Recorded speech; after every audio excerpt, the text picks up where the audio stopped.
Lakeland Currents, your public affairs program for North Central Minnesota.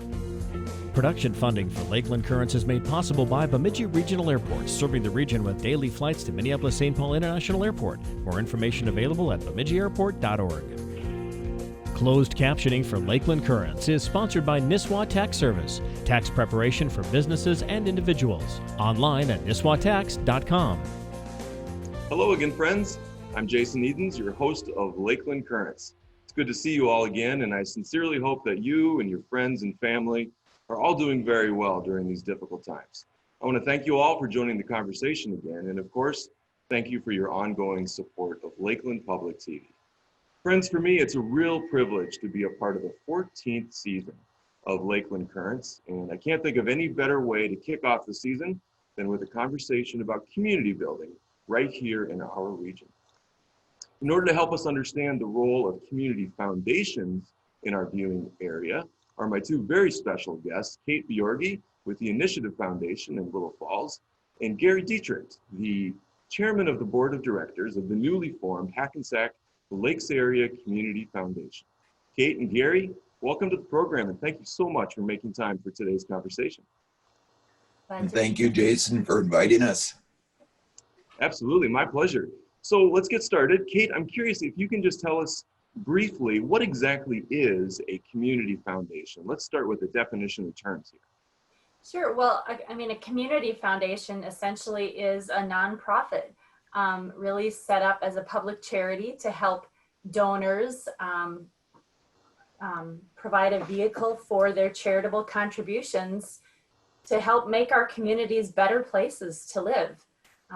People that have great ideas, that care about their communities, that have the means to help make communities great places.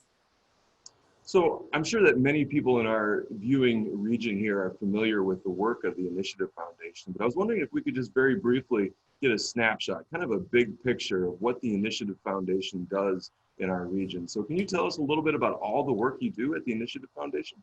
I'd love to. We're a community foundation, just like all the community foundations serving across our country.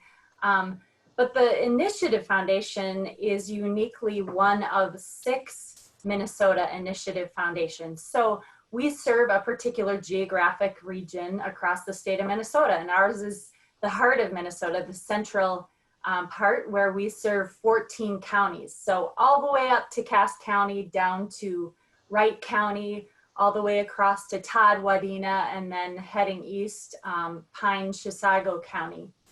And really, to sum it up, what we do is 3 sort of pillars of focus. We focus on economy, so, economic development through business financing, supporting entrepreneurs that have great ideas and, really need mentoring and resources to help accelerate those great ideas and those social enterprise ventures. So that's that economy pillar. And then we also have this community development focus where we're really investing, as we believe nonprofits across that 14 county region are vital to our communities. So we invest in those nonprofits through leadership development and programming. And right now, one of our focus is on childcare solutions.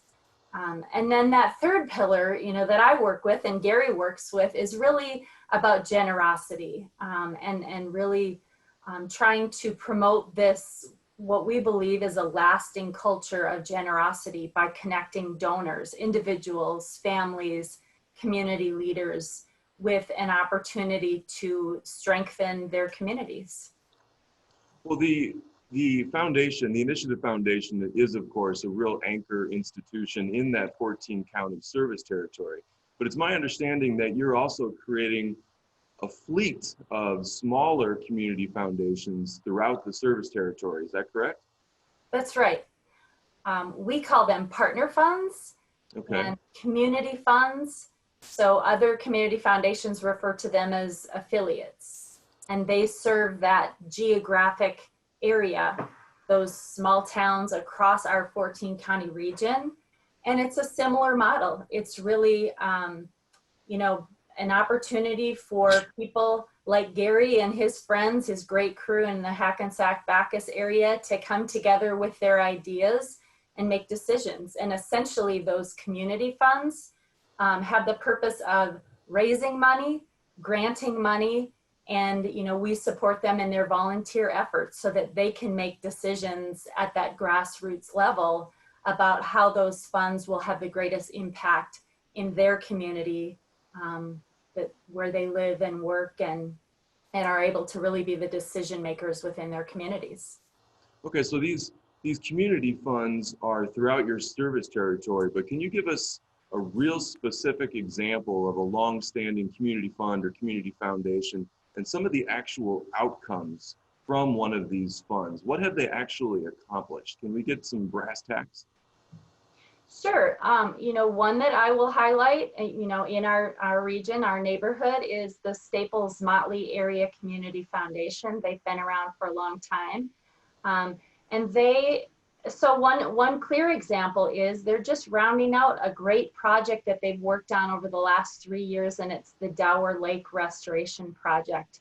So through the efforts of that community foundation, they have brought community leaders to the table, along with just friends, community members that have identified that they wanted to restore what was once historically a really thriving part of their community and had just sort of waned over the years. And so really championed, they were the voice of the community to champion this idea to bring forth resources to restore the Dower Lake Restoration Project, so that docks were built and tables were set and the beach was cleaned and shelter was in place so that families would have a place to come and gather and just fellowship, because that was important to them in their community. Our longest standing community foundation is the Three Rivers Community Foundation, so serving Elk River, Zimmerman, Otsego area. And they are well over 30 years in operation and have deployed, hundreds of thousands of dollars to support their community, largely, projects within the school, scholarships to hundreds of students, so that they could continue their education, believing that that's an important part of their community.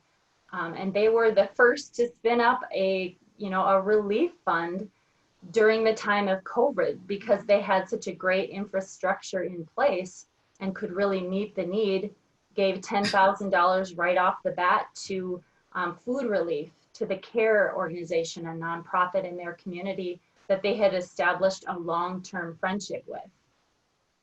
So I hope those are some examples. Those are outstanding examples. It seems as if the work is quite diverse. You have the Staples Motley Community Foundation working on some environmental restoration, the Three Rivers Community Foundation working immediately to support people that are suffering through COVID. How many funds does the Initiative Foundation support in the 14 county service territory? So right now we have 126 partner funds. Those are our component funds. And those community funds or community foundations are comprised of 13 funds. So in addition to education foundations and field of interest funds and donor advised funds and a number of nonprofit agency funds. So Gary, this brings us to you and your work and the newly formed Hackensack Lakes Area Community Foundation. So my first question for you is, what's the origin story? What forces were set in motion in order to start the foundation? What's the need that you're trying to fill? Well, in our community, Jason, we've got kind of an interesting dynamic in that there's only 300 people that live in the community of Hackensack itself. I think the population is like 307. But around that area, we have 127 lakes. And the city of Hackensack was interested in garnering the support of the people that live around that, what ended up being 9 townships in a 10-mile radius is what we identified as our service area. So a little history back again to the Initiative Foundation. They provided a small grant to a group of people I'm going to say concerned citizens in our community to help sponsor more young leadership within our community. Because as the baby boomers and people that were working in the city were maybe getting tired or not so interested in doing that, we found that there weren't young people to take their places. So the Initiative Foundation sponsored a grant, like I said, that really helped us focus on how do we get more people involved, and more specifically, younger people. So we ended up developing a program called the Game Changers. And through that program, there were 5 or 6 different projects identified that would focus on things such as building a community garden, such as making our community a little more appealing and aesthetic as it relates to visitors. Another area around signage. Where is everything in town? We constructed a nice sign right on the bike trail so people knew where the businesses were. So a number of projects came out of that. And one of the things that also came out of that was an invitation by the Initiative Foundation to provide a matching grant for us to start a community foundation. And lo and behold, somebody tapped me on the shoulder and said, "Would you like to be on the board?" And before I knew it, someone had asked me, "Would you like to be the board chair?" So I have to say, I did that a little bit reluctantly, but nonetheless, I had some background working with community foundations and working with nonprofits. So I said yes. So 2 years ago, we began developing a board, and we met for about a year before we actually launched our program. And we're very, I'm going to say very disciplined about not starting too soon before we have things in place, such as our mission, vision, values, and what I would say a good cross-section of young people, old people, or older people, relative to good representation within our community. The other thing we wanted to do, and then our service area was well beyond just the city of Hackensack, we wanted to make certain what type of relationship the city council wanted to have with us. Mm-hmm. And the city council really invited us to work alongside of them so that the focus was not only on the city, but also on the service area, which the city services. And like I said, we elected that on a 10-mile radius, which includes 10 townships, as well as the city of Bacchus, where there was already some collaboration going on between our chambers of commerce.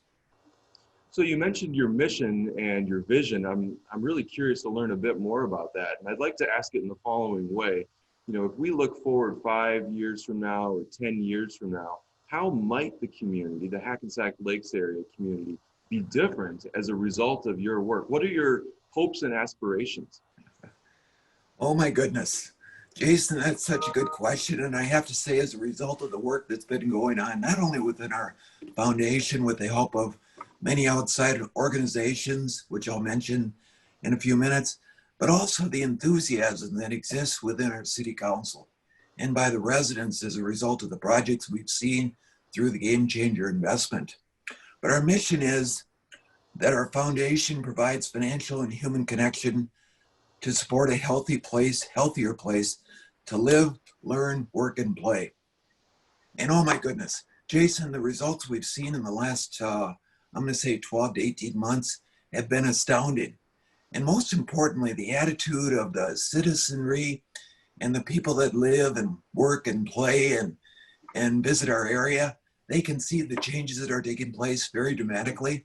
And there's a new enthusiasm within our city council and within the residents of our community, and I hope within the people that visit here, about the future of our community. And I could give you 7 or 8 examples of that. I'll mention just a couple. One is we have a new brewery in town that has been started by some longtime family residents that currently live in Edina but wanted to make a difference in our community, to provide a meeting place and to provide a place where people can come not only to have a refreshment, but to bring families together to play games and to socialize. And then 2, next spring is going to be a new, the company's not announced yet, but there's a new company coming to town that's going to be for biking. And as many people know, we're right on the bike trail. Sure. So we have the community garden. We're looking at making our community more dog friendly. We're looking at installing an electric vehicle charging station because we're on the electric vehicle corridor. And then two, there's the road projects that are going on through the city and county, as well as a redo of Highway 371, which goes right through our community. So there are so many things, Jason, that are happening that are good from an economic standpoint, that are positive from a resident standpoint, and extremely positive as it relates to our tourism industry and those people that come on vacation and just travel through our town as tourists. Well, it's super exciting, Gary. Kate, I want to ask a follow-up question. Gary kind of alluded to something that I've been interested in. Is there something in these communities that the municipality is not doing that necessitates the creation of a community foundation? Or is it more of a nexus of will, if you understand what I mean? Is there something that's lacking from the community, or are these additive? Can you kind of speak to that a little bit? Jason, what a great question. One of the things that we've been struggling with is we've got a lot of different, I'm going to call them people groups. We have the residents within Hackensack. We have the people that live around these lakes, 127 lakes within a 10-mile radius. We have the respective townships that have their own governing structure. Mm-hmm. So specifically, the question becomes, how do we integrate? How do we collaborate, not only from a city standpoint, but from those other disciplines standpoint, including the townships, the lake associations, the churches, the civic organizations such as the Lions and Legion clubs? How do we really begin to focus on the important things that are important to us collectively? And I have to say that the city of Hackensack, being a town of only 300, and the city has not grown in physical size over the years, as many other communities have annexed other areas and neighboring townships. We have not. So we've stayed pretty compressed as it relates to the jurisdiction that the city is responsible to support. So getting other people involved and getting other energy involved and getting other interests involved that go beyond just the city of Hackensack has been critically important. And then I also want to mention asking for help, asking the Initiative Foundation for help, getting help from people like the Region 5 Regional Development Commission, organizations such as Sourcewell that support these 5 counties. People are more than willing to help if you ask for help. And if you don't ask for help, it's hard for them to provide assistance. Sure. So specifically, back to your question, it allows for an opportunity for us to begin to work together, not as only a city, not as only a particular church or civic organization, but what do we want to do and accomplish as it relates to our collective interests? Mm-hmm. Kate, do you have anything to add to that? Very well said, Gary. And I would say it's a priority for us, integrated impact. Mm-hmm. We have the opportunity to multiply our impact when we collaborate. And cities bring a uniqueness, nonprofits bring a uniqueness, but when we can bring all of that together and the community foundation can serve as the convener, mm-hmm. then we can multiply that impact across our community. Integrated impact, that helps me understand. I appreciate that. So another question for you, Kate. Oftentimes in community dialogue, you see the same usual suspects, right? Those folks that we can really count on to show up and be at the table. And of course, that's a good thing.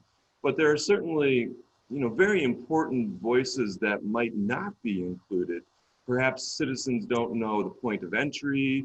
Perhaps folks don't have the resources to attend an important meeting due to, employment obligations and things of that nature. So my question for you is, how does the community foundation model really increase the size of the tent, if you will, or how does it actually broaden community participation and serve as a vehicle for inclusivity?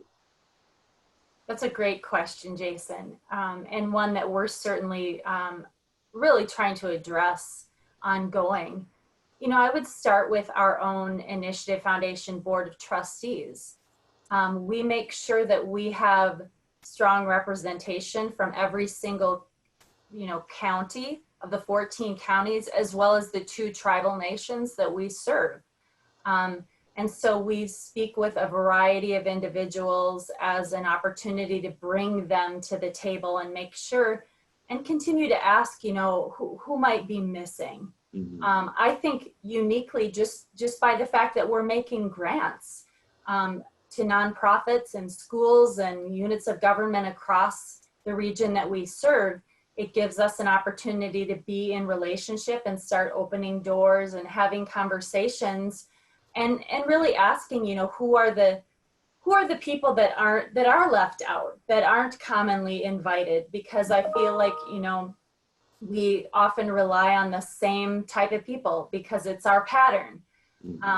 But you know, we are as a board, as an organization, and then carrying that out into our advisory teams, really being challenged and challenging one another to, you know, look at how we can be more community minded and, you know, identify what our biases are that might be preventing us from having someone who we might think we wouldn't necessarily invite to that table or to the tent, to broaden the tent, as you said. So, you know, we're working with Team Dynamics on a great diversity, equity, inclusion project to help us broaden that, start those conversations, expand those conversations, and be more inclusive and more inviting, knowing that anyone can be part of that problem solving, and believing that everyone has good ideas and should be invited to the table. So I hope that answers that question. Yeah. We're working on it. We're working on it. Absolutely. So Gary, how are you doing that locally in the Hackensack Lakes area? How are you ensuring that your newly formed foundation is broadening community participation? You know, Jason, as Kate said, that's a great question. And I have to say, it's one of the things that took us 12 months to really ponder, so that when we launched, we were launching it in a much better way. But let me say this, we have many key stakeholders in our community that oftentimes go unrecognized, even in a town of 300 people. I'll mention just a couple of them. One is Man Lake Limited. They are the largest provider of bee equipment and supplies in the entire world. And we know how important bees are for the environment, for example. And I have to tell you, they're the largest manufacturer in our county, in Cass County, and they employ over 200 people. And they have offices in Texas and Pennsylvania, California, Brainerd, Pine River, and here in Hackensack, where they are headquartered. And they aren't always invited to the table because they're always busy and they're concerned about continuing to grow and provide for their employees and provide for their stakeholders and shareholders. And then, so they weren't invited to the table often, believe it or not. Their economic interests weren't a part of our planning. And I say that not only from a city standpoint, I'm saying it from a community standpoint. The other organization that is so vitally important, that is a destination place, is Deep Portage Environmental Learning Center, located just 6 miles out of Hackensack. They have over 8,000 students generally visit them every year to learn about the environment and learning about it. They employ people from all over the world that come here to learn about the environment. And they generally weren't invited to the table. So we have invited them to the table, not only as it relates to our foundation, but also as it relates to the comprehensive planning process that's been initiated, started in August, that's being facilitated by Region 5 Development Commission. We hadn't done a comprehensive plan in over 10 years. And so now we have an opportunity to do some legitimate planning for the next 5 to 10 years and really bring those voices to the table. So we have the CFO from Man Lake Limited involved. We have Deep Portage directly involved. And now we also have, we've just been selected as an AmeriCorps Center for a forestry project, where the person that's going to be supporting both Hackensack and Deep Portage is going to be on that planning team, we hope. I'm meeting with her on Sunday. But it's a way of being very intentional to integrate those other voices. And then I also want to mention, we often think within the city of just the city residents, but we need to think about the vacationers, the people that have come to the resorts, the people that use our bike trail, the people that work in Hackensack but don't live here, and the people in this service area, these 9 townships, as I mentioned. How do you include the other so the other becomes a part of the us, so that we can do this together? Well, I appreciate that, Gary. We've only got about a minute left. I got one more question for each one of you. So Gary, I'm curious, how much autonomy do you have as the Hackensack Lakes Area Community Foundation? Do you have to vet your work with the Initiative Foundation? What's the degree of accountability to the Initiative Foundation, or what's the degree of autonomy that you have as a community foundation? I can only mention once again how much help Kate has been, and people like Don Hickman that are their executive team. They do all the heavy lifting and the administrative functions and so forth. Okay. And it's so great. I will say too that we have to work closely with the city of Hackensack, and that becomes our local partner, and then the Initiative Foundation becomes our more general partner. Okay, that's helpful. So it sounds like it's a fiscal agent, is that right, Kate? Yeah, and I would say, more. We certainly do the back office support, as Gary said, so that they can really be the decision makers within their community. Okay, well, last question is for you, Kate. With more than 120 partner funds or community funds, I'm curious, are you planning on doing this throughout your service territory? It seems as if you have the resources to make a community foundation in nearly every community you serve. Will this remain a priority of the Initiative Foundation going forward? Absolutely. Our community foundations are critical, to the overall work that we do. They really are the decision makers and the voice that guides the work that we do. So most definitely they are important, and we will continue to serve and support them. And I'm thrilled to be working with the good folks at the Hackensack Lakes Area Community Foundation. They're terrific. Outstanding. Well, listen, I want to thank you both for your integrated impact. And I also want to thank you so much for your time today. Gary Dietrich is the chairman of the board of the newly formed Hackensack Lakes Area Community Foundation. And Kate Bjorky is the director of community philanthropy at the Initiative Foundation in Little Falls. Thank you both for your time. I really appreciate it. Thank you, Jason. Thank you, Jason. And thank all of you for joining the conversation once again. I'm Jason Edens, your host of Lakeland Currents. Be kind and be well. We'll see you next week.